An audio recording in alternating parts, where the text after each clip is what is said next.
Hello, hello! Good afternoon. So, ayan, dahil nga weekend ngayon, kaya ayan, busy-busy kami nga dito sa aming backyard. So, ako naman ay nagre-ripat ako ng aking mga halaman habang si Habi naman ay napansin niyang mainit yung spot ko. Kaya ayan, nag-improvise siya ng kumot dyan para hindi diretso yung init sa atin. O, diba? How sweet? Tapos si kulit naman, ayan, dahil nga wala naman siyang ginagawa. So, nagsasayaw-sayaw na lang siya dyan sa tabi ko. And then later on ay nagmower si Habi kaya ayan tinulungan na din niya yung kanyang daddy. So ayan. So ito yung aming weekend ganap So sila naman ayan nagmo-mower silang dalawa. So ayun na nga at uumpisahan natin maglinis. So itong side na to ang uunahin natin and then mamayang hapon naman dun sa kabilang side. So tara na at gawin natin. So, ayun na nga dahil linggo pa rin ngayon. So, ayan, natapos na din ni Habi mag-mower dito kahapon. So, ngayon nagmo-mower naman siya dun sa harap ng bahay, At kung napapansin niyo dito sa gilid ng pool, ayan, ang daming damo talagang tumutubo, ayan. Same thing din dito sa kabila. So, ayan, inumpisahan ko na siya actually para lilinisin natin ito, para matanggal natin yung mga damo at malagyan natin ng edger. So, hindi maganda tingnan kasi hindi na natin nabunutan ng damo. Ang mahirap kasi nga Carabao grass. And then the reason na palalawakin natin yung parang edger nitong side ng ating pool. Ayan. Dahil nga tinanggal na namin yung aming gardener. So, ngayon ang nagme-maintain ng ating garden is si Habi at ako din. So, medyo nagpa-practice pa lang siya dun sa bagong bili namin na edger. Kaya marami akong halaman na naputol niya. So, gaya nito, ayan ayan, naputol niya nung last mower siya at nag-ager. Same thing dito, So, ayan, nasasagi niya. So, marami siyang halaman ko na naputol niya to be honest. Dahil nga, hindi pa siya masyadong sanay dun sa ager namin. So, ayan, at ayusin natin at medyo palakihin natin yung side nito, yung ager nitong halaman para hindi na niya masagi itong ating mga tanim dito. So, ayan na nga, inumpisahan ko na siya. Actually, sobrang struggle ako dito nung ginawa ko ito kasi sobrang tigas nung Carabao grass. Pero ang ginawa ko na lang, ayan, parang binulcanize ko siya at nilagyan ko siya ng liner, or lining. Ewan ko kung anong tawag doon. But anyway, ayan na nga, medyo nilawakan ko siya. Tapos, grabe, sobrang nahirapan talaga ako kung nakikita nyo. Ayan, yung Carabao grass kasi sobrang lalim ng mga ugat niya, At kailangan matanggal natin nga yung ugat niya.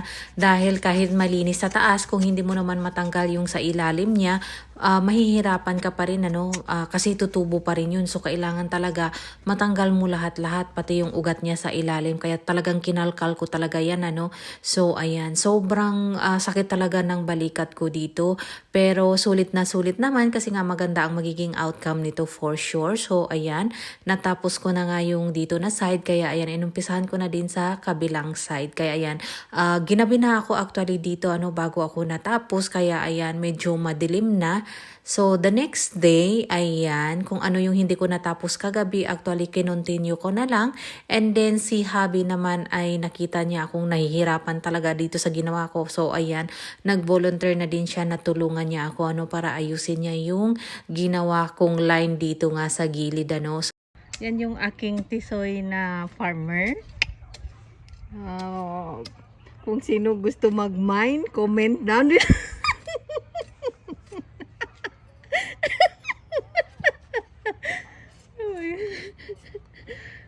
So, ayan na nga, ang ganda ng pagkagawa niya, So, hindi na natin kailangan maglagay ng edger actually. So, inayos na lang niya yung line. So, ang ginawa niya, nilalim niya talaga yung dito sa side, Tapos, kinalkal niya yan todo.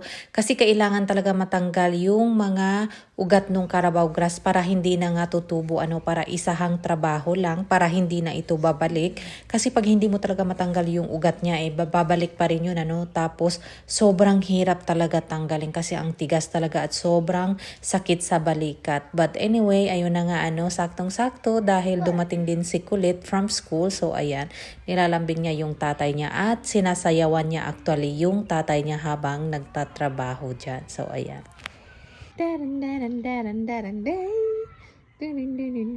So, ayun na nga at natapos na din niya dito na side. So, ngayon sa kabilang side naman ang next niyang gagawin. Kaya ayan malinis ng tingnan. Kaya ang ganda talaga ng pagkagawa niya Kaya ayan hinahakot na lang niya yung mga damo And then inumpisahan na din niya dito sa kabilang side. Kaso nga lang ayan medyo madilim-dilim na pero tatapusin niya yan the next day. And then after niyan ayan nagluto pa siya ng aming dinner habang ako ay nagpiprito ng tofu dahil nga yung dinner natin ay noodle soup with chicken, ayan, tapos with tofu and shrimp.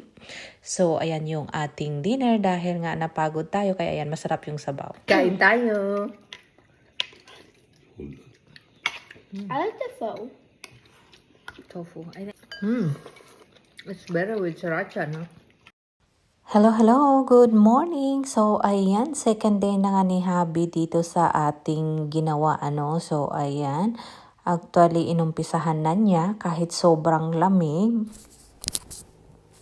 Ayan, grabe, super lamig. Ayan si Bossing. Sipag.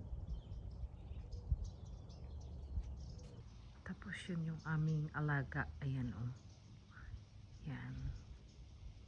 Nagbabasa. Super lamig. Buti na lang talaga at tinulungan niya ako dito kasi sobrang sakit talaga ng balikat ko dahil nga ang tigas ng Carabao grass. So ayan at finally natapos din siya. So ayan, finally at natapos din. So actually inabot si Habi sa pag-ayos ng ginawa ko ng 2 days dahil nga sobrang hirap tanggalin yung Carabao grass and kailangan niya mag-rest in between. So, ayan. Ayan. So, maganda na siyang tingnan. Kaya, ayan. Bali, nilaliman niya dyan. So, parang yan na yung kanyang ager, So, ayan. Nag-insert lang ako ng maliit na flapjack para lumaki. Ayan, in between. So, ayan maganda at malinis ng tingnan. Compared mo dun sa hindi pa natin malinis So, ayan. Dito din sa kabila. So, ayan. Ang ganda ng tingnan Ayan. At saktong-sakto maganda din yung kulay ng ating mga sunburst. So, ayan. So, ayan. Ready na naman ito para sa ating summer, So, by the time na summer na, so, ayan, hopefully malaki na sila. Ang problema lang pag summer, sobrang init, umaabot ng 100 plus degree dito. Ayan, nasusunog yung ibang dahon nila. Pero bumabalik naman siya pag after summer. So, ayan. So, yun lang. Share ko lang. Bye-bye.